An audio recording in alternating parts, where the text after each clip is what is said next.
domačem naselju najrajše živim. Dani je tudi rojena na Švedskem in je kot majhen otrok prišla starši v Slovenijo, ampak je zadržala vezi s Švedsko, kot vidite, vlada švedski jezik in celo deluje kot prevajalka. Tu lahko povem, za reklamo, če rabite prevajalca. Na televiziji ne smela, ne?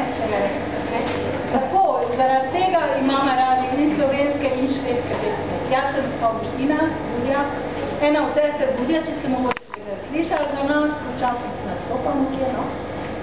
Dani je pa tudi pevka pri raznih skupinah, bila in je še in tudi solo pevka. In zdaj smo pač slučajno prišli skupaj in tukaj nas imate.